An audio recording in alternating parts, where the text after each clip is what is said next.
Consensus rankings are great, but they're not perfect. Our friends over at Keep Trade Cut crowdsource rankings. Jeff Bell and we decided to go through those rankings and look at some of the wildest values, players that are either overvalued or undervalued that you can use to get your wheels spinning about some potential trades here. So, Jeff, go ahead and start us off. Who's one guy? Let's start with the running backs. Who is a running back that jumped out to you as being way overvalued or undervalued? Well, I wouldn't be a homer Jeff Bell if I didn't throw out a Buffalo Bill, but Ray Davis at running Yeah. back 49. And I think that when you look at Ray Davis, running back 49 kind of gets pushed down because, well, what's his role going to be? Is he going to have a role? Is it going to be just a third part of a three-legged wheel? But I think you're kind of waiting to see, one, if an injury opens up the opportunity. He's the type of player that can run away with that and be a top 15, top 12 running back one type of a player if James Cook were to miss time. But two, beyond that, James Cook came out with a little bit of an aggressive contract ask, and the Bills have done a really good job of re-signing their young players throughout this offseason. And Brandon Beane came out yesterday after signing Christian Bedford, and he kind of said, we're done for now. We're focused on the draft. And the guy that didn't get a contract was James Cook. And so I think that stashing Ray Davis right now, when people view him as being buried down the depth chart behind the breakout of James Cook last year, sets yourself up at the cheapest possible value that you can get. And as the year goes on, either injury opens up opportunity or Cook is no longer a Bill and Ray Davis steps right in there and he spikes value way past running back 49.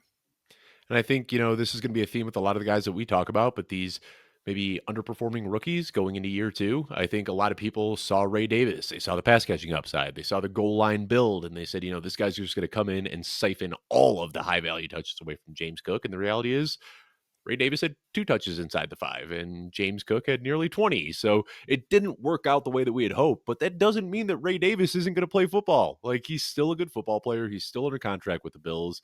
And like you said, there's multiple ways for him to get on the field, whether that be an injury to James Cook, a trade, or just him walking away at the end of his contract. We're playing the long game here, and they clearly liked what they saw enough in Ray Davis to draft him. So I like that. Guy I'm going to talk about, Jeff, very similar story. Blake Corum, drafted by the Rams last year, and a lot of people were quick to point out, and by a lot of people, I mean me. A lot of people were quick to point out that Blake Corum is bigger, stronger, faster, more athletic, more productive in college. It looked like he was a better back than Kyren Williams, but for whatever reason, Sean McVay was just hellbent on getting Kyren Williams out there and giving him the ball as much as possible. But I'm not ready to say that Blake Corum isn't going to pan out. Kyren Williams is a perfect example of a guy who was basically a zero as a rookie and then took over the backfield in year two. And I'm not saying that that's assuredly going to happen, but Blake Corum is a good, productive running back from his time in college. Kyren Williams does have a history of injury. He's been healthy for the last couple of years, but if you're looking at whether it be a 1 week spot start or you're getting half of the year out of him, or you're just looking down the road 2-3 years from now, the one thing that I want to invest in running backs is youth and talent, and Blake Corum possesses both of those. Yeah, and you really look at Kyren Williams, he's going to be a free agent after this year. Similar to the James Cook situation, walks away potentially in free agency, and that opens up Blake Corum, and that's what you're looking for when you're digging deep here with these running backs. Injury opens it up, and another guy I think Will Shipley is another guy that's kind of falls in there as well that can step in if Saquon Barkley were to miss time. But these good offenses, these players that would be running back one type players given the opportunity, and they're set up for potentially the other player to leave, the starter ahead of them to leave in free agency. I think Zach Charbonnet is another really good example of a guy who, after his rookie season, a lot of people said, man, we really liked Zach Charbonnet, but he just couldn't get the touches in year two. And, it's clearly, or in year one, and it's clearly Kenneth Walker's backfield. And it did take an injury to Kenneth Walker, but when he went down, Zach Charbonnet was giving you top 3 weekly production. Like, he was doing everything that you would hope for. And it's so easy to see Blake Corum follow a similar trajectory. Didn't do much as a rookie, but could come out in year two, whether it be a handful of spot starts or whatever it may be. When his opportunity comes on a very good Rams offense, there's going to be a lot of fantasy production there. Jeff, who's the next guy you want to talk about? Kendre Miller, running back 57. And Kendre Miller, when you look at the Saints depth chart, I mean, I think you can kind of pick nits if you're talking about depth charts right now, because we do know the depth of the running backs in this draft, and it seems like almost everybody could add a running back. And we know in Dynasty that if you add a rookie, you're certainly going to unseat any veteran that's there, because that's always what happens. But no, I think when you're looking at Kendry Miller, running back 57, you look at the Saints depth chart. Obviously, they still have Alvin Kamara, but then they've got Kendry Miller, and then it's what? Jordan Mims, Clyde Yeah. Edwards-Helaire, Xavier Valade. Are any of those guys going to be on the roster when they get through? And it sets Kendry Miller up really well to be a potential goal line complement, a potential power back in the middle of this rotation. And you see Kellen Moore coming in, and he kind of coming off of Philadelphia, the value that running back produced within that offense. Maybe they pour it all on Alvin Kamara, but given Kamara's age, I think that they give Miller a shot. And the biggest problem last year with Miller was he got in the doghouse of Dennis Allen, and now Yep. Dennis Allen is in his own doghouse because he's not making those decisions anymore. Yeah, and Kendry Miller has been a guy that I was a huge fan of coming out of TCU, and I've just kind of been waiting for the opportunity. And you mentioned it, but Dennis Allen just hated Kendry Miller for whatever reason. Like, put him on IR when he was healthy, just because he didn't want him to get opportunities. Whatever happened there, it's done. It's over with. Dennis Allen is no longer the New Orleans Saints. He can't hurt you, Kendry Miller. And like you said, I think Kellen Moore is hopefully going to inject a little bit of offensive optimism here. So Kendry Miller, a player that I like a lot, and he did get some extra run in the second half of last year, and it wasn't great, but there were some things to get excited about. And I consider myself a very amateur film grinder, but I watched the film and I liked what I saw in Kendry Miller. But it was Matt Waldman actually did a deep dive, and he made some very lofty comps. He talked about OJ Simpson potentially being a comp for Kendry Miller. I mean, he's got some real talent and some real athleticism. And if the opportunity's there, he's another player that I was kind of thinking about maybe being out on this offseason, but I think it's time for me to go see if I can get some cheap Kendry Miller here.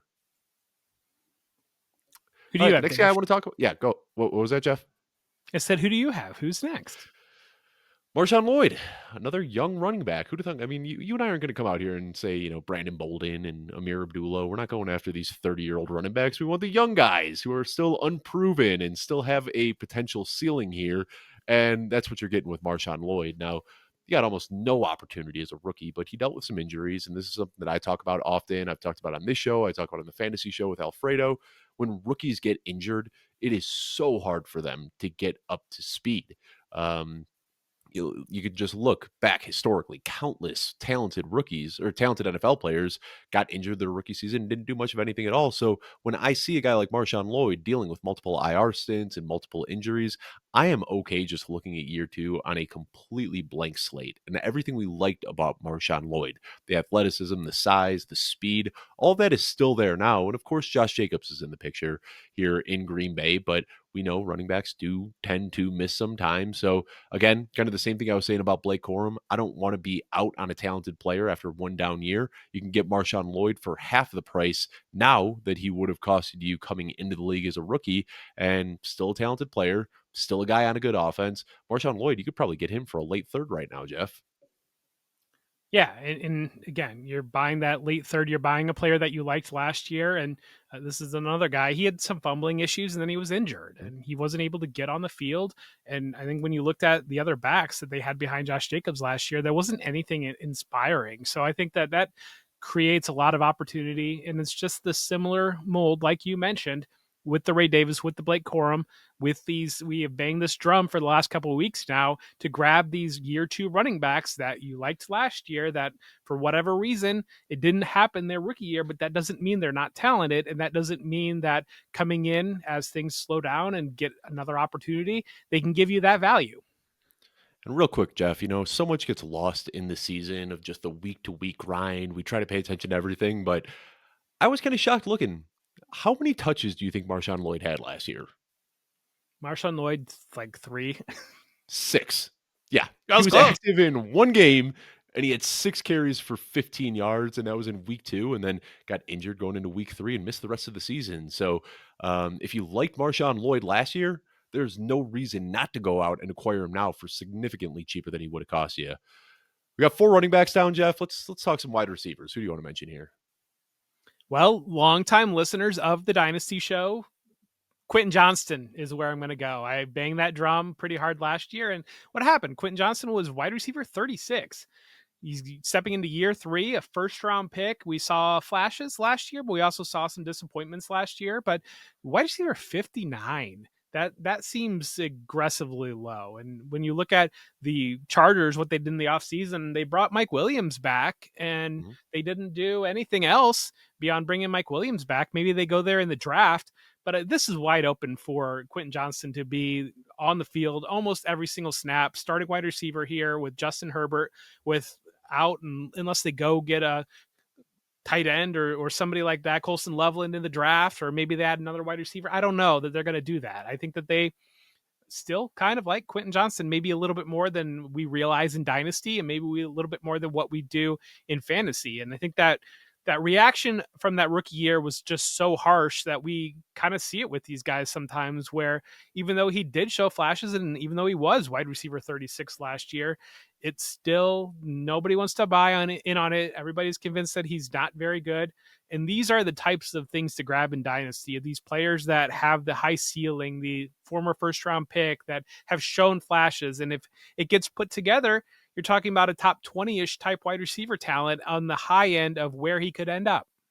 Yeah, one of my favorite games last year was going to Twitter after every Quentin Johnson touchdown and hear people kind of um, talk about how Busted it wasn't. coverage. Yeah, busted coverage. It Busted wasn't a coverage. real touch. Wasn't a real touchdown. He just I, broke a tackle and then was off to the races. Like that doesn't I count. don't Let's see know. him do that again, and then he'd do it again next week. And they're like, well, let's see him do it again, and then he'd do it again the next week. It just kind of kept doing it over and over and over again. Let me play devil's advocate here, though, a little bit, because you look at the overlapping skill sets for Mike Williams that they went out and, intentionally nabbed in free agency. Do you think that maybe them going and bringing Mike Williams back, a guy who can do a lot of the same things that Quentin Johnson can do you think that's any sort of indictment on how they feel about Quentin Johnson, or do you think it was just a familiar face that they could bring back on a cheap contract? If Quentin Johnson could play the ball downfield the way that Mike Williams can play the ball downfield, he would already be a top 20 wide receiver. So I hesitate to say they are overlapping the skill sets. I think Johnston is more the type of player that you want to get the ball, let him get the ball on the run, let him Mhm. create in that way. And yeah, I mean, if other players, I don't know why everybody just doesn't bust coverage the way that Quentin Johnson busts coverage, but maybe that's just me. But I think that it's I don't know. I don't see overlapping skill sets here at all. I see Mike Williams as that dedicated deep threat. I see Johnston kind of more on the move. And then Lad McConkey, the way that he broke out last year is you can just attack every area of the field with Lad McConkey. It's not, you're not stuck to being a slot receiver. Lad McConkey was really great deep, and that plays into it too. If Lad Mhm. McConkey's attacking the field downfield, Mike Williams is attacking that down the field downfield, you're getting the ball to Quentin Johnston on the run underneath, and That's he's exactly doing what he some did at things with it. TCU. Exactly. Yeah, that's exactly how he thrived in college. And speaking of busted coverage, that brings me to my next wide receiver I want to talk about, Jalen Coker, a guy who to come out as an undrafted rookie wide receiver and produce at all is nearly unheard of. And for Jalen Coker to come out and do this, despite being injured early in the season and missing the first 3 games, I mean, he just seemingly got better every single week coming into this season. And Jeff, you were the one that kind of put me on Jalen Coker last year, saying like, you've got to watch this guy's college highlight reel because it is just one big play after another. And he is a fun guy. He's a speedster. And I think everybody has looked at the Panthers as kind of missing that prototypical X receiver. It's the one thing that Dave Canales has always had in his offense, and they don't have in Carolina right now. So maybe they kind of force Leggett into that role again. Maybe they ask Coker to do it a little bit, but I have been consistently mocking Tet McMillan to the Panthers at pick number 8. And if that happens, then that pushes Leggett into the slot where he can do his best work. And it pushes Coker into the flanker role where he'll be stretching defenses vertically. And you could see even more big plays just like he had in college. Now, the production wasn't anything to write home about his rookie season. He had a handful of games over 50 yards. He had the one big game with 110 and a touchdown. But to do that at all as an undrafted rookie is something that we need to take notice of. You look at the wide open depth chart here in Carolina. You look at the steps that Bryce Young made in year 2, looking better and better as the season went on. Actually, over the last 4 weeks of the season, Baker Mayfield was the only quarterback that had as many fantasy points as Bryce Young. He was starting to put it together. And now with the more investments that they made on offense. Hopefully, this can be an even better team next year. But Jalen Coker could easily be second on this team in targets. And right now, on Keep Trade Cut, he's sitting there at wide receiver 62, essentially free. When we were talking about Jalen Coker a couple of weeks ago, there were actually comments saying that Jalen Coker was available on waivers and people were asking about picking him up. Just shows how slept on Jalen Coker is in the Dynasty community. So second in targets behind Adam Thielen, right? Because Adam Thielen's going to get his 145 targets. If he could stay healthy at age 35, I think that there is going to be something there. But I think that if they go out and they draft Ted McMillan, they start trying to focus on this McMillan, Leggett, Coker threesome that will hopefully be the future of the wide receiver room there. I hear you. So my next is going to be Josh Palmer. I'm going to go back to the Bills well, and it turns out that I like players that are playing with Josh Allen because Josh Yeah. Allen's pretty good, and so Josh Palmer really under the radar, wide receiver 75 on Keep Trade Cut, and I think last year everybody was ready for that takeoff with him stepping in there with Mike Williams, with Keenan Allen leaving the Chargers, and having Justin Herbert, having Lad McConkey the unknown, having the Quentin Johnston confirmed bad. It was going to be Josh Palmer's show. And then Palmer struggled with injuries, never really quite put it together, lands in Buffalo. And I think Josh Allen's going to be able to hit him deep a little bit. And Josh Palmer is the type of player that can convert those deep plays. And this probably the proverbial better and best ball play. But at the Yeah. same time, if you're looking at the Bills do a really good job of spreading it out, but if Khalil Shakir were to miss time or Keon Coleman were to miss time, I mean, Josh Palmer is stepping up there as a player that can create big plays, can score touchdowns, can make plays downfield off Josh Allen. You look at the way that Mac Hollins was able to do some of that last year. And I mean, I love the guy with my whole heart, but I think Josh Palmer is a better wide receiver than Mac Hollins. Yeah, and if you look, I'd say the Bills. I don't want to put it in stone, but they might draft another round one wide receiver. Maybe there's some day two guys that are available as well. But as it stands right now, looking at the depth chart, Josh Palmer is going to be on the field in three wide receiver sets. I mean, he is going to be out there.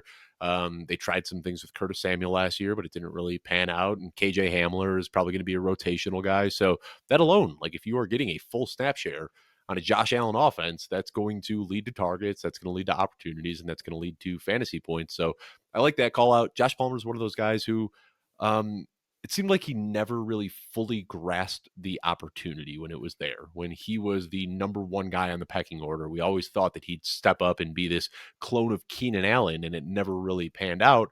But as a secondary or tertiary option in the offense, he's always been one of the better ones in the league. So I think that if they can continue focusing on Khalil Shakir and Keon Coleman, that just opens up opportunities for Josh Palmer to have his big plays. So I do like that call out, Jeff. The other wide receiver I want to talk about is a guy that I have talked about for years and fool me one time, shame on you, yada, yada, yada. I'm still trying to acquire Marquise Brown. And I mean, now you can get him for close to nothing. Basically, everything that I said last year, I can say about him this year. This is a guy who has struggled with injuries throughout his entire career. And what happened in 2024 certainly doesn't shake the injury prone label for him. But that was a freak injury. That was one I'd never even heard of before when he went down in the preseason. I remember talking with Adam Hutchison, our injury analyst here at Football Guys, and I said, what's the likelihood, the timeline for recovery here?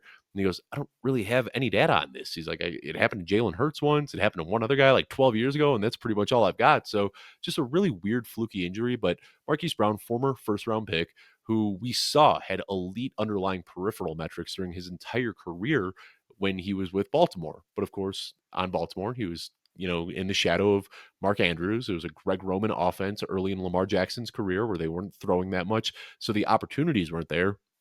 Then we saw in a very small sample size when he went to Arizona as the primary weapon there on a pass first offense, he was giving us wide receiver one production until, you guessed it, he got hurt again. And now here he is in Kansas City. They've, of course, got Xavier Worthy, who has unlocked the deep ball a little bit, but a lot of the things Xavier Worthy can do, Marquise Brown can also do. And they brought him back on a contract, another kind of prove it year deal here. But with how cheap he is right now, getting valued as wide receiver 68 on Keep Trade Cut, I mean, this is a guy I was trading second round picks for 2 years ago. I was trading third round picks for him last year. Jeff, we're not in fourth round pick territory for Marquise Brown yet, are we? No, I don't think we're quite there yet. And I think once the pieces start to go, once people realize that once people realize that Rashee Rice is going to potentially be Yeah. suspended, and we know that Xavier Worthy probably he got out of his little situation. Once that suspension comes down, if that happens, then I think that you're going to see Brown really tick up very, very quickly. Especially, I mean, it's no secret that if you watch Travis Kelsey play last year, he is not the same player he has been in years past. So Rashi Rice, when he's on the field, is probably the lead target earner here. But I could really see that pie getting split pretty evenly between Rashi Rice, Xavier Worthy, and Marquise Brown if all three are healthy. All right, Jeff, bring us home. One more guy you want to talk about. Let's hear it.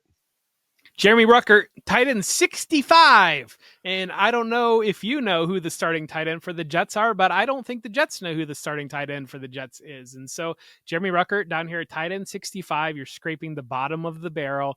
And again, we've talked about it a couple weeks ago, but the connection with Justin Fields, connection with Garrett Wilson, the Ohio State connection. This Jeremy Ruckert is a player that he was a wide receiver in high school and he converted to tight end and he really took off well there. He's battled with some injuries early in his career, but we've seen it time and time again. Tight end is that type of position that takes a couple years for some players to get their feet wet. And I think steps in there. I mean, absent them going and getting like a Tyler Warren at the very top of the draft, or maybe somebody in round 2, I think Jeremy Ruckert has an amazing chance to emerge as the top of the depth chart there for the Jets. We saw that connection that Justin Fields had with Cole Kmet when he was with the Mm-hmm. Bears. I think, talent wise, I think that Jeremy Ruckert probably is in a similar ballpark as Cole Kmet. And so I think that this is That's where just you lost me. way under the radar here. Tight end 65. This is the last player that you put on your dynasty roster. But when you're down there digging for the Brandon Boldens or whoever else it might be, I think Ruckert is a great way to go. No, I think that you do make a good point here, and just as we do at the end of these shows, often we'll kind of get off the show sheet a little bit and talk a little bit. I feel like so many of the guys that you talked about today are guys that I haven't thought about because I have these preconceived notions in my mind of who these teams are going to draft because I know everything, Jeff Bell. I know who is going to what teams before they actually happen. So when you say go out and buy Kendra Miller in my head, I'm like, no, why would you get Kendra Miller? The Saints are going to draft Eshin Jinty at 9. And why would I go out and get Jeremy Ruckert when the Jets are going to draft Tyler Warren at 7? And the reality is that isn't how it works out. So maybe one of the things to do, an applicable lesson here, is to take those consensus picks that everybody thinks are just set in stone and maybe get the guy who would be the beneficiary if it doesn't work out that way. Yeah, buy the discount. That's all we're trying to do is we're trying to buy players that have the ability to gain value. Well, that'll do it for today. I want to thank everybody who's able to tune in. Don't forget to like the video. What else are you supposed to do? Comment on the videos. Subscribe to the YouTube channel, please. If you have the opportunity to go on Apple Podcasts and find the podcast and leave us a review, we love that too. Whatever you can do to help support the show, we would appreciate it. Less than a month until the draft, Jeff. I can't believe it's here.